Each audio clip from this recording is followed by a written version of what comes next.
तो दोस्तों अभी हम आपको मिलाने जा रहे हैं एक ऐसे मरीज से जिन्होंने दम्मा जैसे लाइलाज बीमारी को प्राकृतिक चिकित्सा के बल पर उसको मुक्ति दिला दी। तो ये कौन सी प्राकृतिक चिकित्सा इन्होंने अपनाया, कौन से डॉक्टर के नेतृत्व में इन्होंने ये कार्य किया, चलिए मिलाते हैं हम आपको।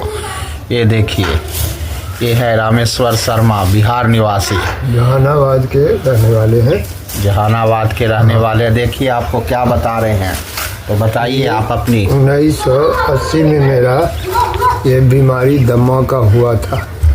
उस समय मैं धीरे धीरे अपना कबल दवा खा के बड़े बड़े डॉक्टर जो थे उनसे इलाज कराते रहे। उस दिन तो राहत मिला, लेकिन फिर जब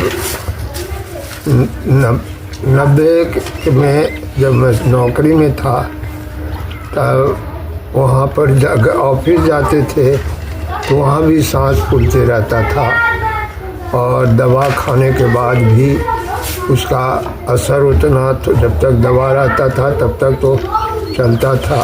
फिर दवा जब का असर ख़त्म हो जाता था तो मैं बहुत परेशान था। कबल है कि जब वो इसी तरह दवा खा करके जब अंग्रेज़ी दवाई फिर जड़ी बूटी की दवाई खा के जब कोई असर नहीं करने लगा, तब हमने सोचा कि क्या करें, इसका कैसे बिल्कुल ठीक हो जाए। तो एक दिन की बात है कि मैं अथी पर देखा कि डॉक्टर विजय कुमार, वो मोबाइल में उनका व्हाट्सएप पर प्राकृतिक चिकित्सा के डॉक्टर हैं, और वो बोलते हैं कि बिल्कुल दम्मा बिल्कुल ठीक हो जाए। तो 1914 में जब जहानाबाद रांची से मैं आए तो वहाँ पर देखे कि अभी कोई दवा नहीं सूट कर रहा है, तो उनसे फ़ोन पर हम बात किए तो उन्होंने बताया कि बिल्कुल आप ठीक हो जाइएगा, जिससे कि आपका पेट साफ हो। उसके साथ साथ इसमें और है, हफ्ता में एक दिन नीमा लीजिए। ये रोग जितना कठिन दिखता है उतना आसान भी है। लोगों का, डॉक्टर साहब का कहना है, विजय कुमारी लोग, कि दमा बिल्कुल ठीक हो जाएगा, वास्तव में बिल्कुल ठीक हो जाएगा। उसके लिए अपने मन में निगेटिव मत सोचिए कि ये बीमारी नहीं ठीक होगा, तो आपको सोचने से ऐसे नहीं होगा। उसके लिए क्या है, हम लोग देखिए गायत्री मंत्र का जाप करते हैं, और गायत्री मंत्र में इतनी शक्ति है, मेडिटेशन ध्यान करिए कि दोस्तों आपको वो अनुभव ही नहीं होने देगा। कहने से तो आपको नहीं ऐसे, लेकिन जब आप करने लगिएगा मेडिटेशन तो एक ऐसा आ जाएगा कि आपके से अंदर से नेगेटिविटी सब हटने लगेगा। आपकी सोच जो है सकारात्मक हो जाएगा, और सकारात्मक जब होगा तो आप फील करने लगिएगा अपने में बहुत अंदर, क्योंकि वो जो आध्यात्मिक शक्तियाँ हैं वो भी आपको मदद करना शुरू कर देते हैं परमात्मा। और गायत्री मंत्र तो महामंत्र है, कहा महामंत्र जितने जग माही को गायत्री समनाही। हमारे गुरुदेव कहते थे कि बेटा तुम कबल है कि सब छोड़ करके केवल गायत्री मंत्र का जाप करो तो तुम्हारा कायाकल्प हो जाएगा। मन में कभी अपने को ही मत सोचिए कि हमको कोई बीमारी है। जहाँ ये सोचिएगा, नेगेटिव सोचिएगा, तो बीमारी अवश्य हो जाएगा। इसलिए और खान पीन में तेल मसाले के चीज़ मत खाइए, एकदम सादा गाजर, मूली, टमाटर, प्याज का सलाद, हरा सब्जी, रोटी आप खाइए, सुबह शाम टहलिए।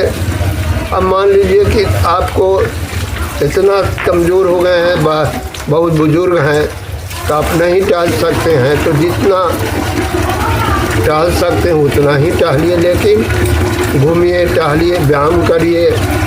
व्यायाम अब ज़्यादा उम्र है तो व्यायाम नहीं होगा। कपालभाति, लोम विलोम करिए, लंबी सांस लीजिए, जब बीमारी हो जाए तो आप शाम पैर को गर्म पानी में डालिए और गर्म पानी में डालते ही आपको 10 मिनट के अंदर 5 मिनट के अंदर आपका सांस कंट्रोल कर देगा। और छाती की गिल्ली पट्टी होती है, छाती की गिल्ली पट्टी लगाई। हमको जब भी कोई तकलीफ़ होता था तो हम बेचारे डॉक्टर साहब विजय कुमार जो हुए, निस्वार्थ भाव से कभी भी ऐसा नहीं, जब फ़ोन करते थे तो उठा लेते थे। उनको न कोई लालच है, लेकिन एक बेचारे बहुत बड़े सामाजिक सेवा भी है, करते हैं। जखनी रात में सुबह बेचारे को करते थे तो वो कबले है कि फट से फ़ोन उठा, क्या हुआ शर्मा जी?